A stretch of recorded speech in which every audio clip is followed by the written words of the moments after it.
had 2 6th-round picks. They started off picking up linebacker Kyron Johnson from Kansas. Then they went to the offensive side of the ball, snagging tight end Grant Calcutta from Southern Methodist University. Welcome into Eagles Draft Central, presented by Dietz Watson. I'm Gabriella DiGiovanni with Fran Duffy and Ross Tucker. A lot of trading going on, but with the 181st pick, they got a linebacker, and with the 198th pick, they got a tight end. Initial thoughts, guys?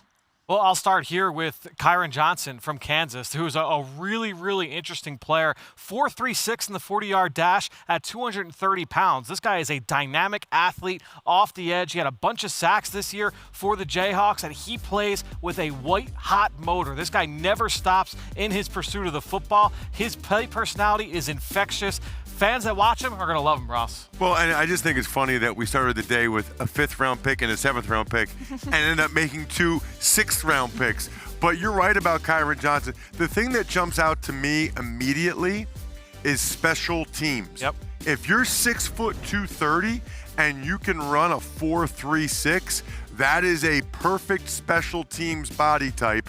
Plus, the 12.5 sacks, he really started to come into his own coming off the edge as of late and got better every year. That's what you're betting on at this point in the draft, right? Guys that help you on special teams and guys that have a trait that might help you. For him, I think it's edge rusher. And you know the thing about the special teams as well is that it's not a projection. This is a guy that's played over 400 special team snaps, punt return, kick return over the course of his career. That's a bunch of snaps on that side of the football. That will be valuable for him going into the summer. We're going to check in with Dave Spadaro, who joins us outside the draft room. Dave, welcome in. We were just talking about how things got a little crazy again, lots of trades, and then there were 2 6th-round selections made. Can you take us inside the draft room, what was going down earlier today?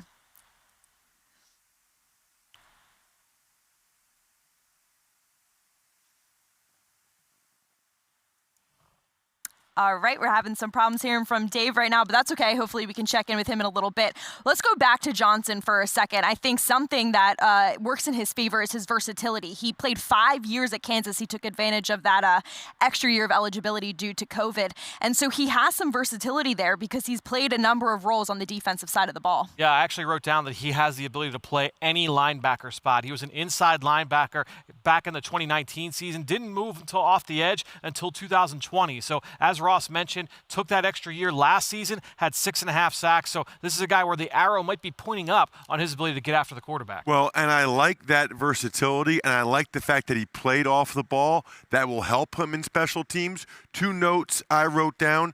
Hassan Reddick. You know, he's got some similar background to Hassan Reddick. Not saying he's going to be Hassan Reddick. I'm just saying it's a good guy for him to be in the same linebacker room with and to learn from. Plus, they traded up for him.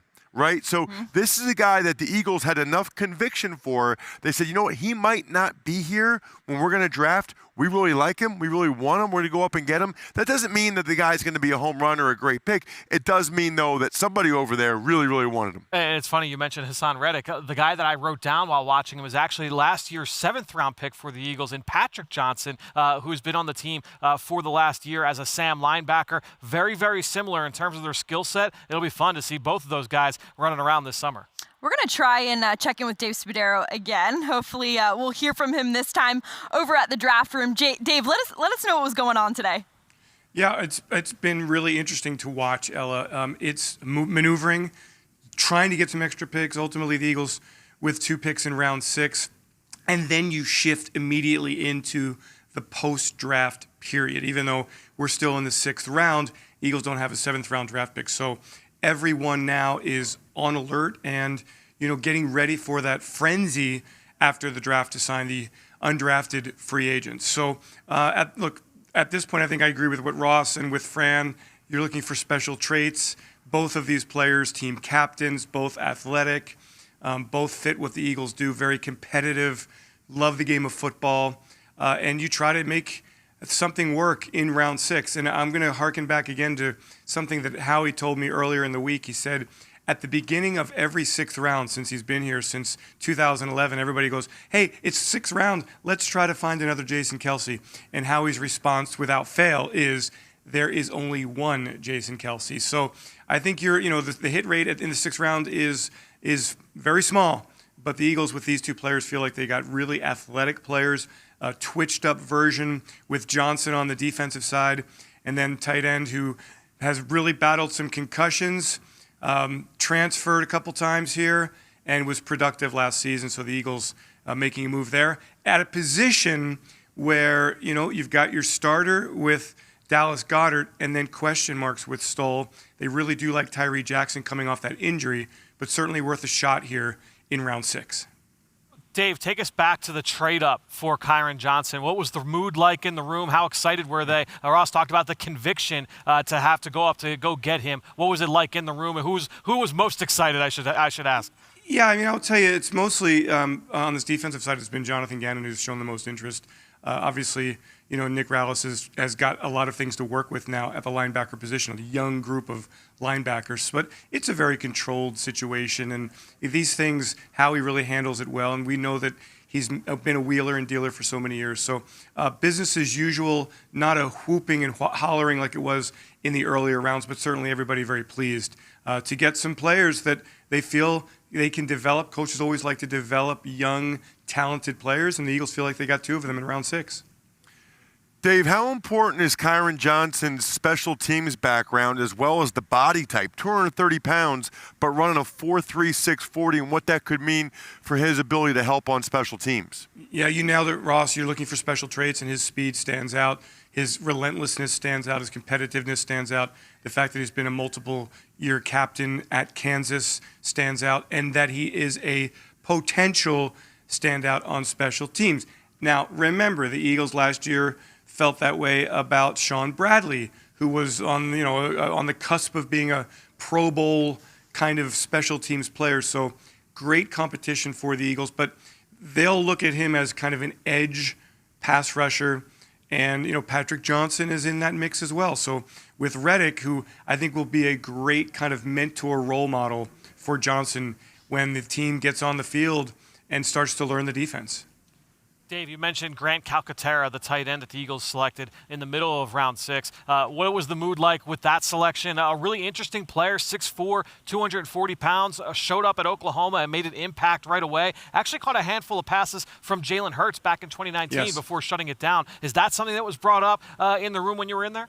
No, none of that was brought up. But listen, it's somebody who certainly they did their homework on, pro day, watched him, good athlete, great catch radius. That was something that has been mentioned to me, his ability to really make himself, create some separation with that catch radius, runs really nuanced routes, very pleased with that. So those are kind of the traits that they were looking for. And again, at this point in the draft, you're looking for special traits, and both of these players have some, and we'll see how they develop when the coaches get their hands on them. Dave, are there certain positions that you envision the Eagles really focusing in on for undrafted free agents? Obviously, there's a lot of positions where they didn't draft someone, so there's a lot there to choose from. All right, let's talk about the roster. Cornerback, who is your starter opposite Darius Slay? You've got Avonte Maddox potentially in the slot. You've got Zach McPherson, who last year showed some great promise, a bunch of other young cornerbacks. So I think the Eagles, look, I'm not sure that you're going to go position specific in the post-draft period. This is the beginning of the next phase, the post-draft period, trades, players who get cut, waiver wire, defensive secondary was not addressed today. I think running back is also a position where you want to have as much depth as you can. The Eagles using 4 running backs last year, but you can kind of add running backs along the way. I think we've seen that in years past. Otherwise, this roster, in the span of the last couple of years here, if you can build off the momentum generated from last year's draft, they've turned it over really nicely. It's a young, experienced roster kind of all the way through. What really kind of sticks out is the secondary. And so the Eagles understand, as we've been saying all weekend, that they have work to do moving forward. All right, Dave. Well, thank you so much. As we know, as it stands, the Eagles don't have a 7th-round pick. So for now, we'll say goodbye. But Eagles fans, be sure to keep tuning in to the Eagles Insider Podcast because Dave will have you covered as we keep moving along here in the offseason. Thanks, Ella. Thank you. All right, guys, like I said, no 7th-round pick. So 2 6-rounders for today on day 3 as it stands. Of course, Eagles fans, if something crazy happens, we go into the 7th round, we will have you covered immediately following that pick.